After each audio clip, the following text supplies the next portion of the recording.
When I bought my stretch of land nearly 15 years ago, the lake that came with it wasn't just a body of water, it was a legacy. A reflection of my father's belief that true independence only comes when you own and protect something worth fighting for. That lake had been the backdrop of family barbecues, quiet mornings with a fishing rod in hand, and now, the place where my younger brother David found peace after long weeks working construction in the city. The rules of ownership were simple. The land was mine, the lake was mine, and anyone who stepped onto that shoreline without permission did so as a trespasser. But the HOA in our community had a different view. They believed control was their divine right, regardless of property lines, titles, or the law. They had harassed me before with petty letters about the color of my fence and the placement of my shed, but nothing compared to the day they decided to weaponize 911 over David, tossing a fishing line into waters that didn't belong to them. That morning had been still, the kind of golden sunlight that makes everything look sharper and more alive. When David parked his old Ford on my gravel driveway, grabbed a thermos of coffee, and walked down to the dock with his rod, I was in the kitchen making breakfast when the sound of car doors slamming pulled my attention to the window. A group of HOA board members, led by their infamous ringleader Karen, were standing by the edge of my fence with their arms crossed, glaring as if my brother had committed a crime by breathing near their subdivision. I stepped outside, already knowing their game, but before I could reach them, Karen was on her phone, her voice shrill enough to carry across the water. "Yes, this is an emergency. There's a trespasser fishing in the HOA's lake. Send officers, immediately." My stomach sank, not with fear, but with a kind of cold fury that only comes when you realize the line has finally been crossed. They weren't just harassing me anymore. They were dragging my family into it, willing to abuse emergency services over a lie.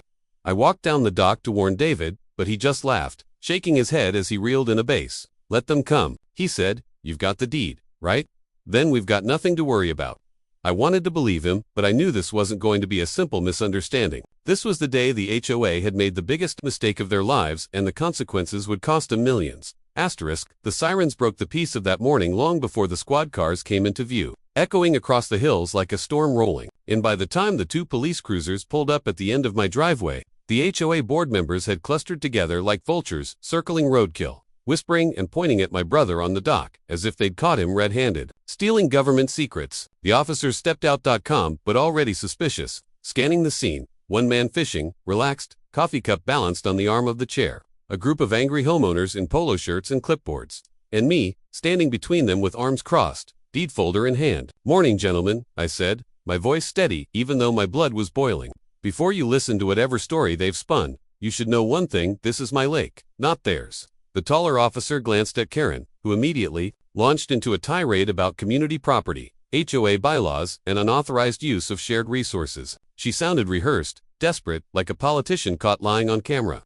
But when I opened the folder and handed over the deed, stamped, signed, and recorded at the county office, the tone shifted.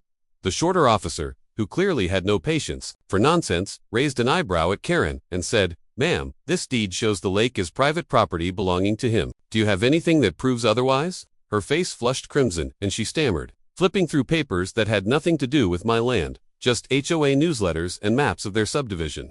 Meanwhile, David kept fishing, unfazed, even waving at the officers as if to underline how ridiculous the situation was. "See," he said, pulling another fish from the water, "plenty to go around."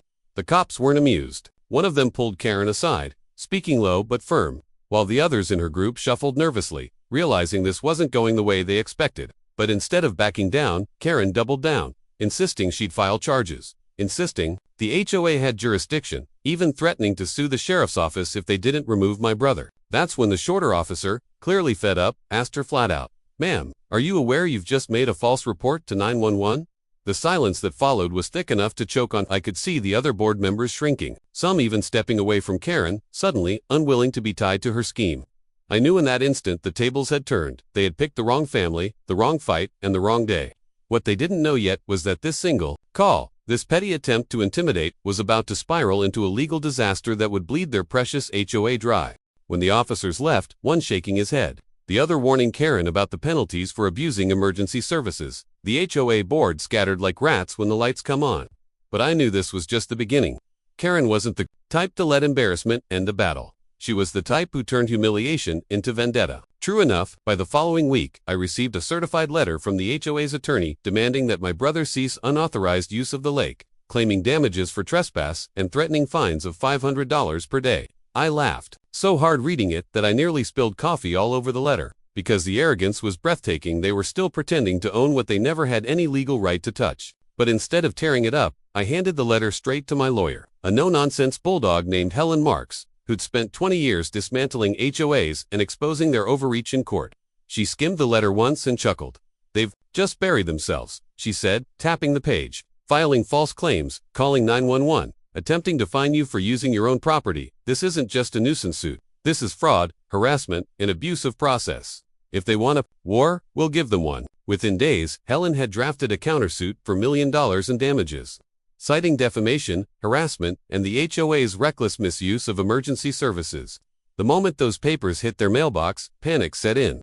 I could tell because suddenly, Karen wasn't showing up at board meetings, and whispers spread through the neighborhood about rising dues and emergency meetings behind closed doors. Residents who once backed the HOA's bullying started slipping notes into my mailbox, anonymous apologies, even offers to testify about Karen's long history of abusing her position.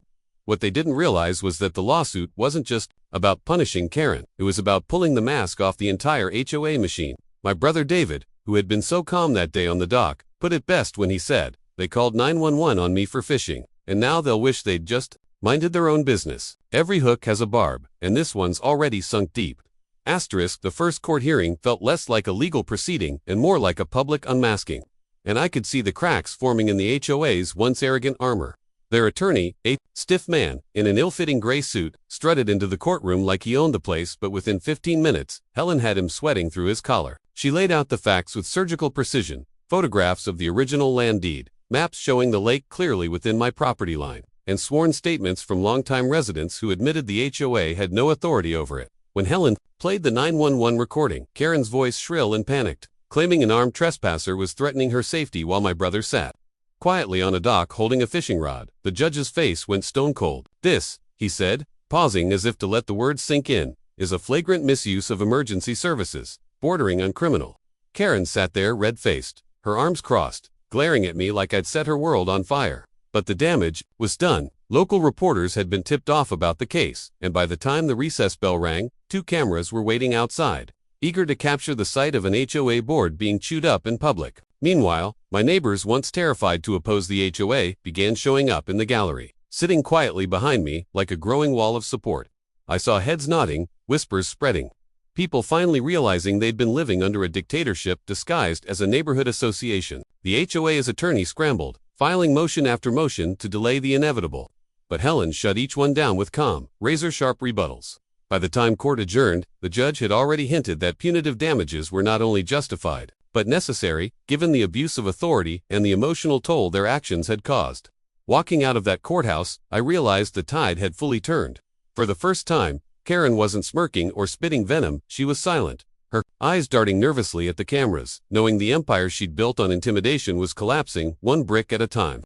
The final hearing felt almost surreal, as if the entire neighborhood had been waiting for this day of reckoning, and the courtroom was packed shoulder to shoulder with reporters, residents, and even curious onlookers who had read about the case in the local paper. The judge entered, expression firm, and wasted no time slicing through the HOA's flimsy defenses. This association not only overstepped its authority, he declared, it weaponized emergency services against a law-abiding citizen on his own property. That is not governance, that is harassment. The words hung in the air like thunder, and I could see Karen sink lower in her seat, her once smug expression now replaced with raw panic. Helen rose and presented a final set of damages, legal fees, the emotional distress of my brother being wrongfully treated like a criminal, the negative impact on property values due to the HOA's recklessness, and punitive damages for abusing. 911.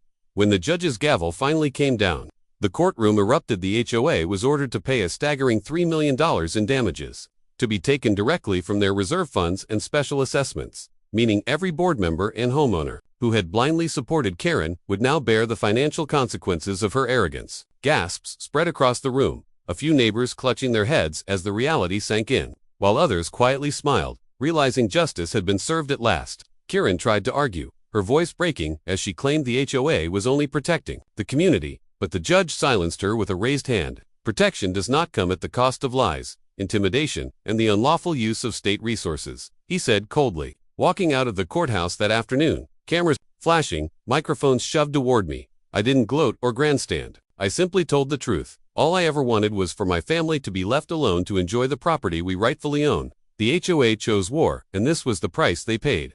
Behind me, Kieran avoided the cameras, her reputation shattered, her control over the neighborhood gone, and the once feared HOA now stood bankrupt and broken, undone by their own arrogance.